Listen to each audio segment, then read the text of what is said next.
En la Ribera Televisión, como siempre, nos ocupamos de poder analizar lo que tiene que ver con la realidad de lo que acontece en los distintos lugares del territorio, pero siempre con sede desde la capital alterna de la provincia, estamos hablando de Río Cuarto.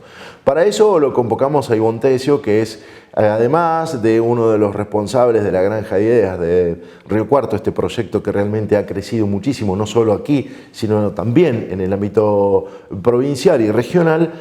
Además es el presidente de País.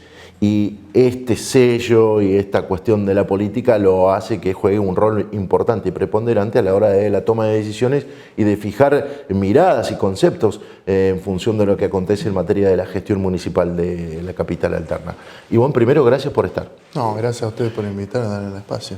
Y la otra es, se están debatiendo y se están analizando situaciones que tienen que ver con servicios y con temas que son emblemáticos en la ciudad, y vos has definido una mirada muy firme, muy concreta y además planteando algunas cuestiones que marcan una diferencia a la hora del desarrollo de estos temas. Sí, es muy crítica la visión que nosotros tenemos desde el transporte como visión integral desde la ciudad. O sea, hoy el transporte no solo tiene la falencia que todos los vecinos sabemos, que es los nuevos recorridos, los nuevos horarios, el estrés que generó en la sociedad, el aumento continuo del boleto, donde tenemos uno de los boletos más caros del país, el tercero, en la escala. Cuando es una empresa que recibe subsidios de la nación, recibe subsidios de la provincia, recibe subsidios de la municipalidad, y su servicio es de malo tirando muy malo. Y no hace falta hacer una encuesta, ir parada por parada, sino simplemente fijarse a 10 cuadras de la redonda del centro la cantidad de autos estacionados que están. Eso te da un índice de que el transporte público está fallando.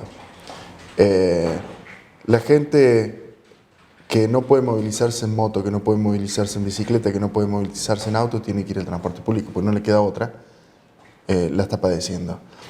Que al principio, cuando se hizo el cambio en diciembre, que fue muy traumático en enero, porque encima que habían hecho el cambio, sacaron los recorridos del operativo verano, generó un estrés muy grande en la sociedad, y después ese estrés fue tapado por las elecciones, por los problemas de seguridad, que es otro problema de los usuarios de transporte. O sea, hoy sos presa cautiva en las paradas de colectivo con las grandes esperas que tenés que hacer por los transbordos, etcétera, de los mismos problemas de seguridad.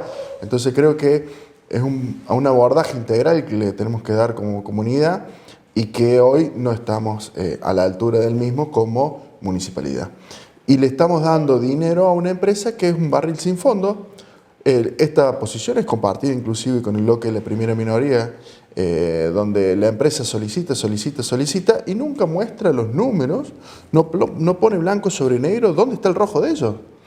Y nosotros tenemos la percepción de que el rojo más grande de la empresa está en su gerencia, que para nosotros es el funcionario más caro que tiene la ciudad de Río Cuarto. Nos está costando 142 millones de pesos al año, y no solo eso, sino que la municipalidad le venía dando en promedio 10 millones aproximadamente, un mes más, un mes menos. Hoy lo está pidiendo por adelantado los próximos 6 meses. Entonces le estamos dando la posibilidad a la empresa, a su gerente, que administre ese dinero cuando sabemos, cuando hay inflación, la cantidad de posibilidades que hay con el mismo. De hecho, vos vas y cargas combustible en la marca argentina y podés pagar con anticipación y te paga intereses. Bueno, nosotros le estamos dando la plata anticipada a la empresa. Sobre lo que estás diciendo surgen 2 o 3 ejes que no quiero dejarlos pasar y me gustaría que los profundicemos. El primero, dijiste que tenemos el servicio más caro del país, estamos en orden en el podio de los servicios más caros. Sí, sí. Por favor, explícalo. Te doy números, porque los datos son importantes. En Mar del Plata, el pasaje sale 165 pesos. En Bariloche 158 y nosotros nos estamos yendo a 140. De los 153 que pidió la empresa, nosotros lo que acordó el Ejecutivo es 140. Después viene Rosario con 120, Córdoba con 100 y ya después abismal la diferencia. Mendoza, que por tamaño es un poco más grande que Río Cuarto, está en 70 pesos. Y las distancias de ellos son mucho más largas porque tienen 4 ciudades al lado. Buenos Aires 60 pesos.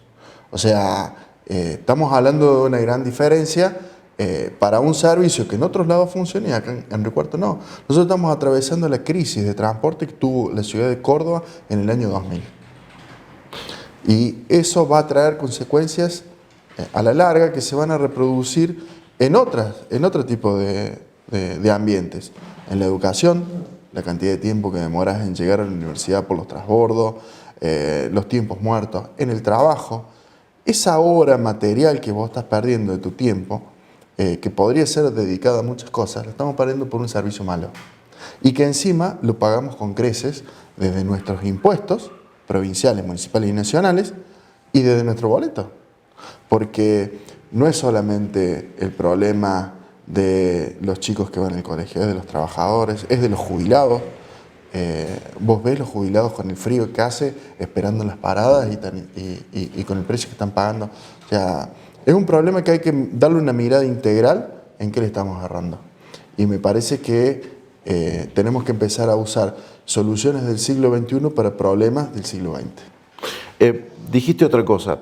La empresa pidió un adelanto de 6 meses Escalonado, sí. escalonado en función de precisamente, me imagino, la explicación será hacer una previsión de costos y de servicios. Ninguno de nosotros que tenemos algún tipo de vínculo con la municipalidad podemos acceder a una situación de esas características. Digo, además, ¿es lógico esto se repite y se replica? ¿Hay una referencia en el ámbito nacional de que las empresas cobren por adelantado? No. En realidad ellos van a decir que no cobran por adelantado, que lo único que tienen hecho es la previsión del monto que le va a entrar, que es cierto que son 13, 15 y 15 en los meses que vienen. Pero ninguna empresa en el país... Estamos hablando, 13 son millones de pesos. Millones de pesos, que es lo que la municipalidad le va a dar el primer viernes de cada mes a la empresa para que pague los sueldos. Ya tiene garantizado ese piso. Que de acuerdo al flujo de fondos de la municipalidad puede adelantar o no, porque ya nos saca del control de nosotros como Tribunal de Cuentas. Nosotros al aprobar ahora, más allá de que tengamos el voto negativo de la oposición, al aprobarse la medida, ya la municipalidad puede disponer de los fondos para entregárselo a la empresa a medida que vayan entrando. A la empresa le genera certidumbre porque es lo que utiliza para pagar los sueldos. Lo que nosotros le reclamamos del Tribunal de Cuentas, de la oposición y de los concejales es decir, queremos ver los números de la empresa. Yo te hago un análisis. En el año 2015, cuando se presentó la Ley de Transparencia Pública en el Congreso, uno de los ejes de debate fue que las empresas privadas que brindaran servicios públicos, la gente pudiera acceder a esos números. Eso tuvo una gran discusión porque no es solamente que vos tenés que ver los números del Estado, tenés que ver a dónde va la plata del Estado si el servicio pasa a ser un intermediario nomás. Y le estamos reclamando eso, ver los números, porque nosotros tenemos la gran sospecha de que no sea la empresa la que es pobre, la que es la deficitaria. Tenemos una empresa empobrecida y gerentes ricos, que no es novedoso esto, ¿no? Pasó en la década del 90 donde se fundieron gran cantidad de empresas, sobre todo en Estados Unidos, y acá me parece que es una réplica del mismo caso. Unos gerentes con sueldos altísimos, empleados con una masa salarial baja o a reglamento y un servicio malo. Entonces el combo perfecto para que esto termine estallando en algún momento. Van a ser dilaciones estos subsidios. Más tarde o más temprano va a terminar estallando.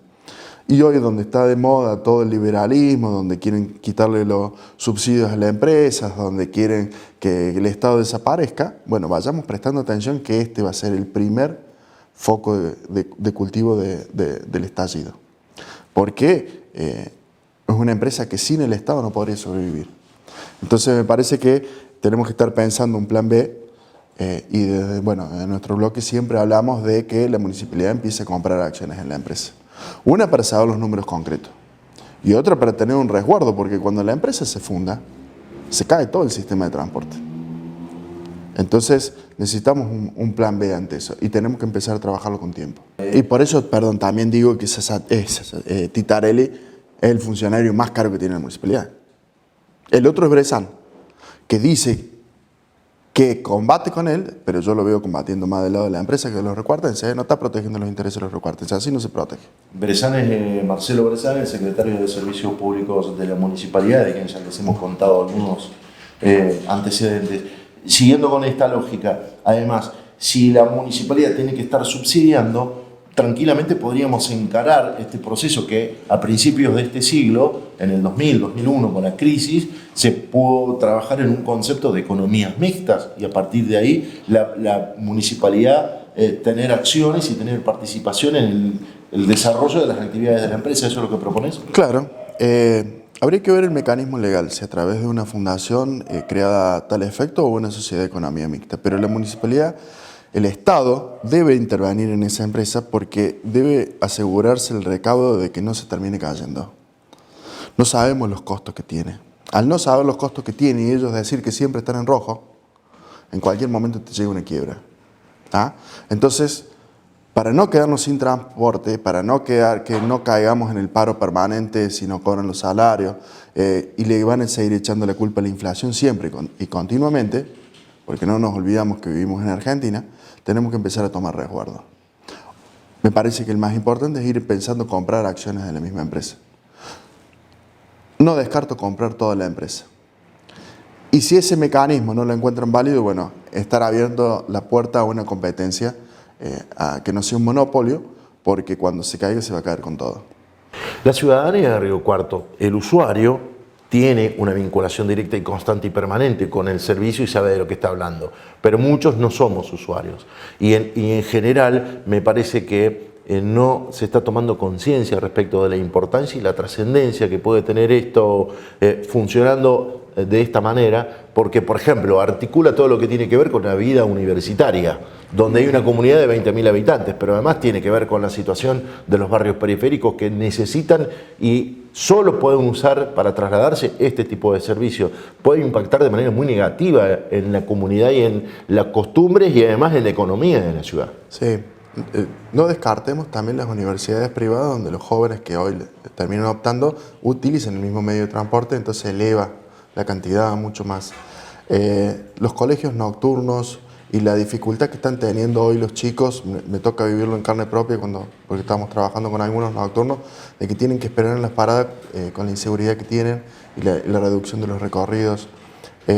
Los chicos que van a los colegios que están alejados obviamente de su casa y tienen que utilizar el servicio público, las dificultades que están teniendo con los transbordos, el trabajador que tiene que usarlo como un medio de traslado de su trabajo y la cantidad de tiempo que está perdiendo en ese sentido, todo ese estrés a la larga se paga, porque todo ese tiempo que le estás quitando es tiempo de ocio creativo, es tiempo de educación, es tiempo de salud.